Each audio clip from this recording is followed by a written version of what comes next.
Hello everyone, welcome back to my channel. And as you already figured out by the name of this video, I'm going to be talking to you about how I prepared for GAMSAT and what I learned by sitting the GAMSAT 3 times. So let's start with a quick introduction into my GAMSAT story. I sat the GAMSAT for 3 times, and my first GAMSAT attempt was my best one, and that's what I applied with. That score I applied with medical school and I got accepted. So by reference, I got 56 in average, and my highest score was in section 2, I believe, the written communication part. So my essay was the best.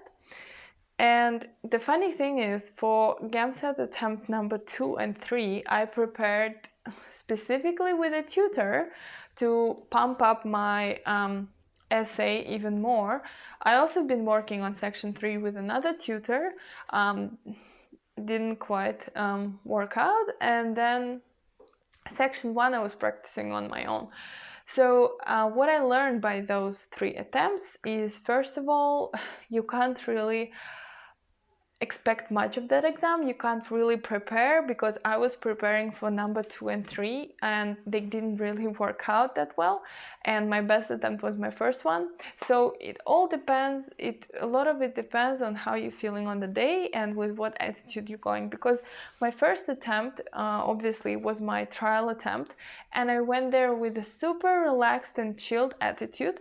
So I think it matters a lot whether you are feeling good or bad or nervous during the time, because obviously in my second and third attempt I was stressed and nervous, and I thought I would ace this exam and so on. But in my first attempt I was very trying it out, and it turned out to be the best. So what I would suggest you is take that exam easy, because such a hard exam, you can't really stress it out more. You need to let it go and take a deep breath and breathe it out and meditate and sort of calm yourself down, because this is already a stressful environment for your body. This is already a stressful experience for you. You have to write this exam for 8 hours. So, a lot of it depends on how you're feeling on the day, and you have to make yourself comfortable, you have to make yourself relaxed. Like, your life does not depend on it, and it doesn't. So why taking life so seriously? Why taking medical school so seriously? Just relax. Imagine that you are just trying it out. That is my first tip. My second tip, don't focus your attention on section 1 and 2, because whether you're gonna find a tutor for section 2 for written communication also depends on what kind of tutor it is and what kind of essays he prefers you to write. And it might not line up with the essays with the person who is gonna grade you. So those tutors are not particularly grading GAMSAT. So it doesn't matter whether you write a perfect novel in this 30 minutes, the person might not like it, because they might like the reflective style essay. So I strongly suggest you not to focus your attention on section 2, but focus on your attention on section 3 instead, because this is the hardest part of the exam. It goes for 3 hours, and it's most heavy, and it's sort of based on what? Math, bio, physics, chemistry. So these are those basic sciences that you can improve on. And I already talked about how can you improve on. Basically, you can hire a tutor, you can enroll in a course like Fraser's, for example. This is not an advertisement, but I did the course with them, I liked it. Or you can self-learn, self-guide yourself and sort of borrow books from the library for section 3, and borrow the books from the library for chemistry, biology and physics, and go through all the questions. And yes, Also the Khan Academy videos and other YouTube videos explaining the simple concepts about math, physics and chem would also benefit you a lot. So I would highly recommend focus your attention on section 3 and prepare for this the most. Spend the most of your time preparing for section 3 because you can increase your score in it.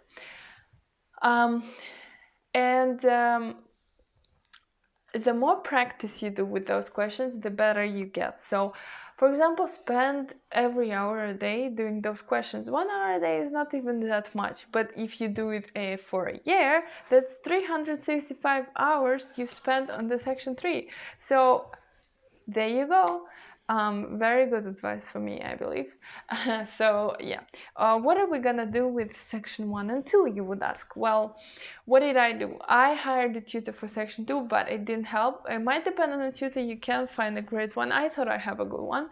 Well, it didn't work out that well. So with writing, I believe you have to just express yourself through writing, and you don't really have to follow a structure. You don't really have to like sort of write what they expect you to write. The more creative, I believe, and the more deep in thought you are with your essay, the better. So you have to really get your point through your essay so that they know what kind of person you are.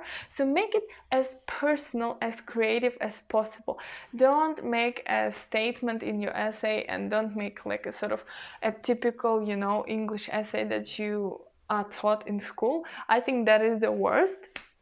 And with my essays, when I wrote my essay 1, 2, and 3, I always did reflective style, creative style, and I believe that the more clear you are in the essay, the better marks you get, because people like clarity, people like simplicity, but also people want to know who you are as a person based on this essay, because it's the one creative sort of writing thing in this whole damn exam.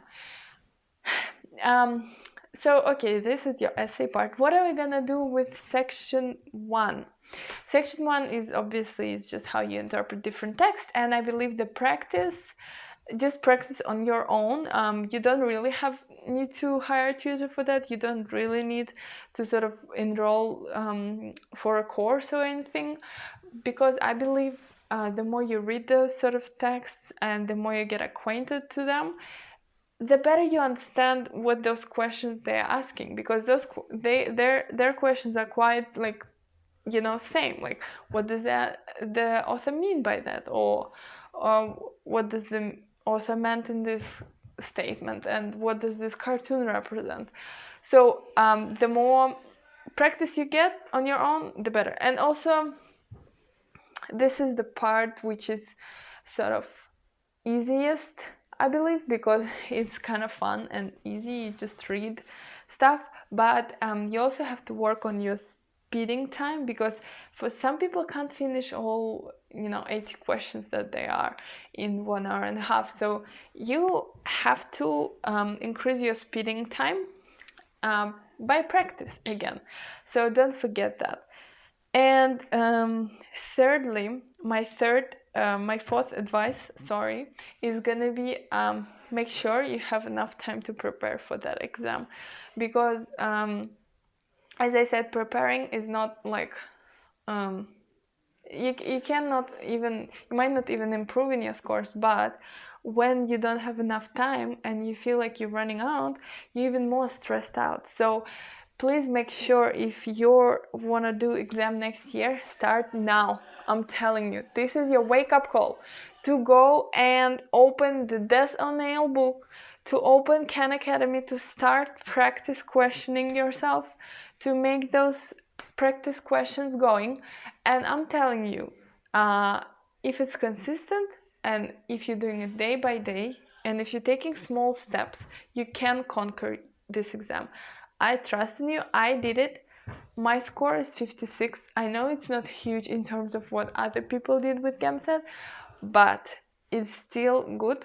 And I think if you follow my advices, you can increase your score as well. And I think that everything is gonna be good. You just have to be confident in yourself. So yeah, those are my tips for you. So if you want to know more about medical school interviews or GAMSAT or subjects or etc., please write in the comments and subscribe to my channel, and see ya.